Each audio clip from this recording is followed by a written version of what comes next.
Allez. Cool. So, using my religion but not my faith. So a horse walks into a bar. Sits down, says to the barman, "Good evening, sir, I'll have a pint of cider, please." Barman says, "Oh, hang on, just wait a minute. Who do you think you are?" Horse says, "Oh, I don't know. Haven't really thought about it."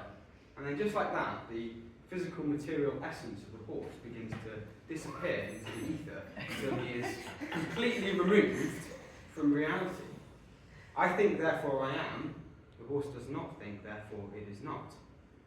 That's a René Descartes joke, but if I told you that at the beginning, would I have been putting Descartes before the horse?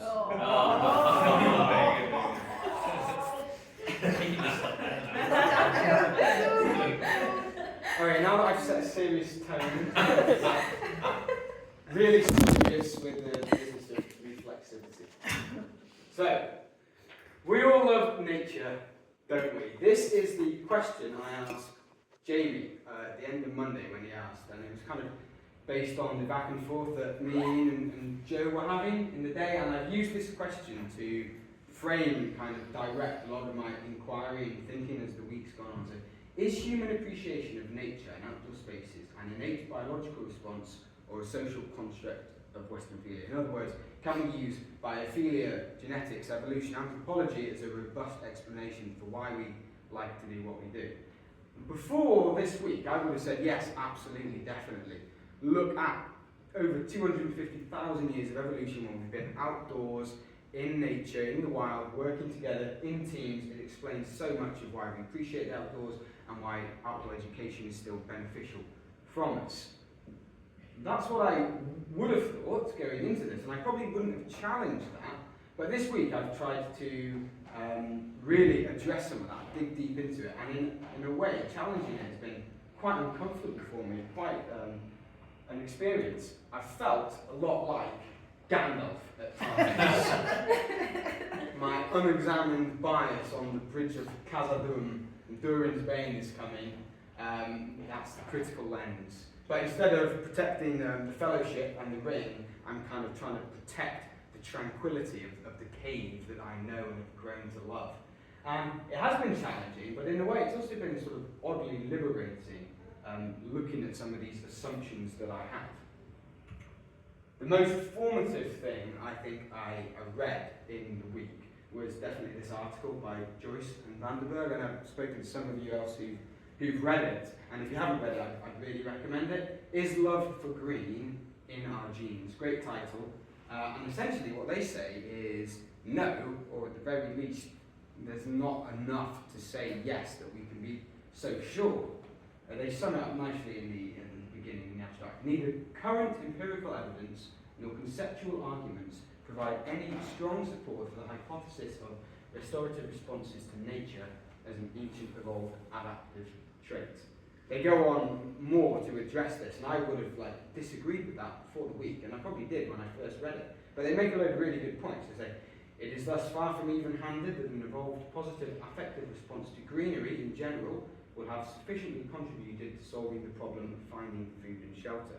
If you think about it, that makes a lot of sense, because when we look at nature quite uncritically, we don't necessarily distinguish between, say, a mountain or a woodland, or if it's a woodland, is it a coniferous woodland or a deciduous woodland, like the ones we saw yesterday. Actually, a coniferous woodland supports a lot less biomass. It's not really as good for us as finding food, but a coniferous woodland is. A mountain, on the other hand, actually, that's a really remote, inhospitable place. It's windy, wet, rainy. It's a great place for prey to hide. We're not very well adapted to running and chasing goats up and gazelle up crags. So if we're looking at it from a biophilia perspective and saying, of course, we love the nature because it's always been good for us. Well, actually, yeah, it probably hasn't always been good for us. And why is it that we can't distinguish between different types of nature in our perceived affective responses? So they make loads of really good points like that, really worth reading, that challenges this idea. I think that not just me, but a lot of people I've met in outdoor education have, that there is an innate quality and goodness to the outdoors. The thing I liked most about it was right at the end when they said this, and it echoes something Jamie said earlier in the week. Possibly this status quo has partially been fueled, nice one, one, Arthur, by the concern that we would lose an argument for nature preservation if it would turn out that positive human affective attitudes are not driven by a deeply ingrained connection with nature. So they're saying, well, are we just backing this up because we have got so many years of thinking this way and we don't want to lose the argument? What Jamie said is along the lines of, why do you think this way? Why do you want to think this way? And when we were challenging him, he said, why are you trying to defend your view? And I had to really spend a bit of time unpacking that. I had to go real or Socrates and go in a deep Socratic dialogue with myself. He said, the unexamined life is not worth living. Allegedly, he said that on his trial when he was accused of corrupting the minds of the youth. So I said, okay, let's examine this. Why do I think the way I do about this? Why am I struggling to accept the idea that maybe we don't have an innate biological appreciation of nature? And I think I came to the conclusion that really, that's at the foundation of everything I do as an outdoor educator, to justify my own existence, my raison d'etre. Why do I do what I do? It's because I believe that nature is good, and that if we take kids out of the classroom into nature, I can do positive, long-lasting, impactful things with them. And I'm using that as a justification almost in a Maslow sense to achieve and facilitate my deeper human needs such as self-esteem, self-actualization.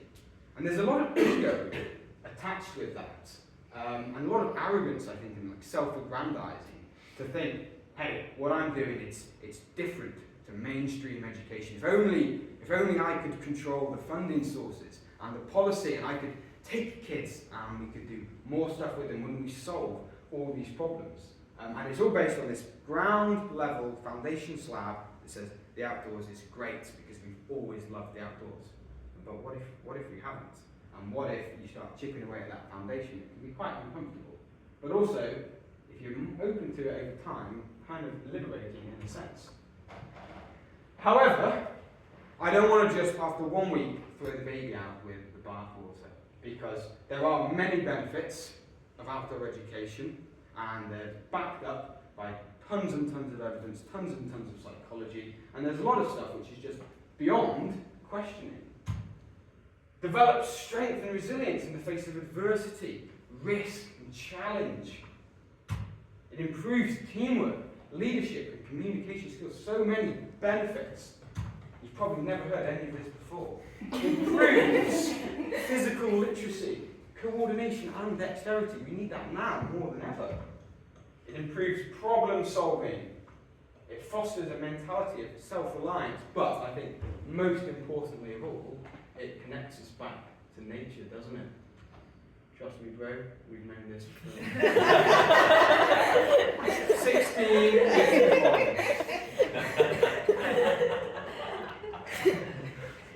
The many buzzwords of outdoor education, you've probably seen them on a million different websites, feedback forms, booking forms.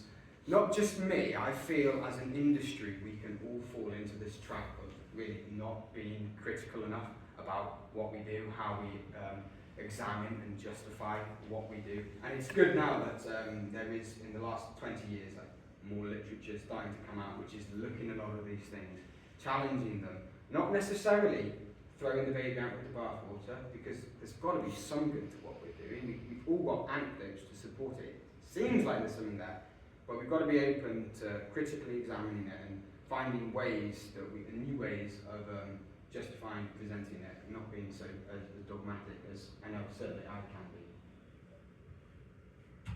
And being a bit tongue-in-cheek with you, these are the real benefits of outdoor education as I personally see them.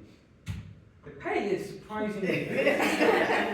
Anywhere from $165 to up to £200 a day, depending on what you do. So, if you make a decent career, you're looking at 35 to 40 plus K a year, and you go self-employed, get a decent accountant, you can hide a lot of that income as questionable business practices. Good holidays, adventure holidays with your colleagues and your friends. If you're a teacher or you're working for the council, you've got term time holidays, or if you're a freelance, you can just go on holiday whenever you like. So it's a good lifestyle. No one will question what you do or why. You just have to remember 4 or 5 of those previous buzzwords, and then you pretty much get any interview. Back it up with an anecdote. No teacher is going to question you. Great. You're outside and active. In all seriousness, you do have to do something with your life. I was kind of talking with this about you. So you may as well do a job that you're going to enjoy, that keeps you outside and fit. Is it not better than being in an office for a lot of people? Mainstream teachers will think you are really cool an alternative, especially when you've got your mountain equipment, mountain clothes on, and you're operating your Swiss Alpine clover hitch top of your belay. It's good.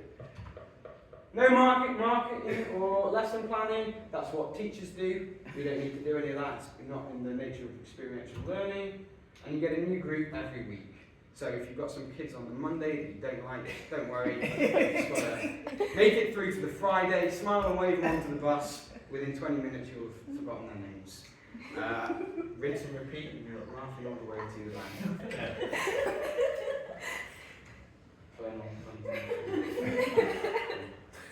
Use that if you want to. But the thing is, do we need to actually justify and evidence what we do? Or do the mountains speak for themselves? This is a debate that's been going on for quite a long time in kind of the zeitgeist of outdoor education. And I have always thought, yes, the mountains do speak for themselves. And this is the first week where I've begun to challenge that in a way.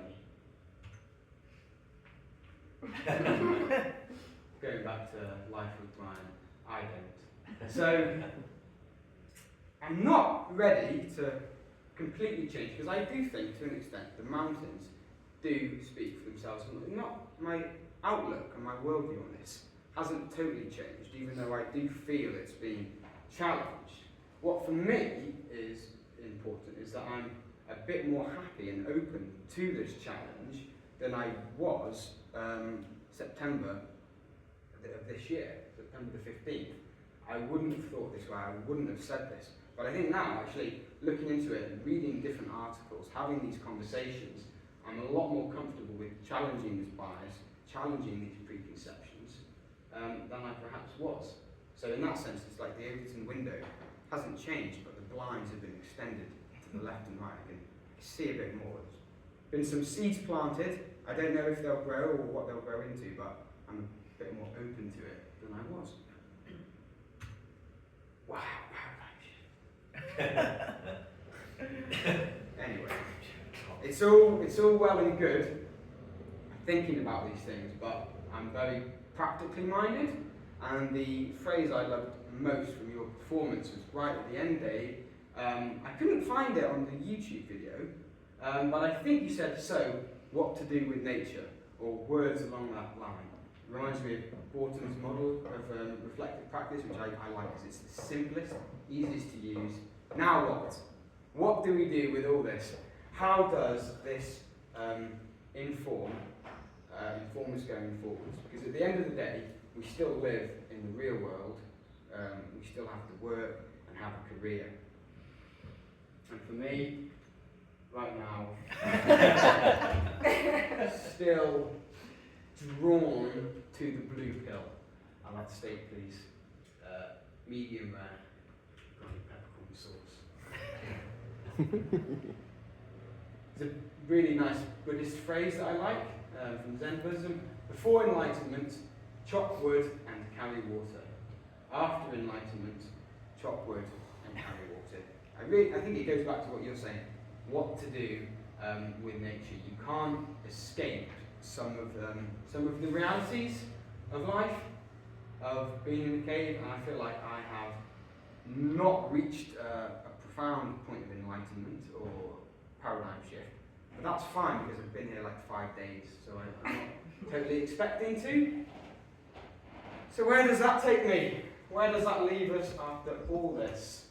It takes us straight back to Arthur's cave. This is a photo I took just 2 weeks ago. I was working with primary school kids from Coventry. If anyone's worked in North Wales, they'll recognise that this is Borthegest in Porthmadog. This slab here is actually called the matrix slab. So if you ask any instructor about the matrix slab, they will know what you're talking about. I'll go back to Ian, you said it. You have to, at the end of the day, pick a cave to live in. And I do genuinely quite like my cave. I think it's a good cave. What you were saying, Jamie, it might just be that even though I'm still in the same cave, there's a bit more light in it than there was at the start of the week. And maybe for a week's work, that's all you need at this stage. Maybe the shackles are a little bit looser and I'm more free to walk around the cave than I was before. I can see a little light. Maybe one day I'll go into it more. But I'm not, I suppose, as in the dark and unchallenged as I once was. In that sense, for me, I feel like Plato's cave, Arthur's cave, is a lot like the Hotel California. You can check out whenever you like, but can you ever really leave? Thank you very much.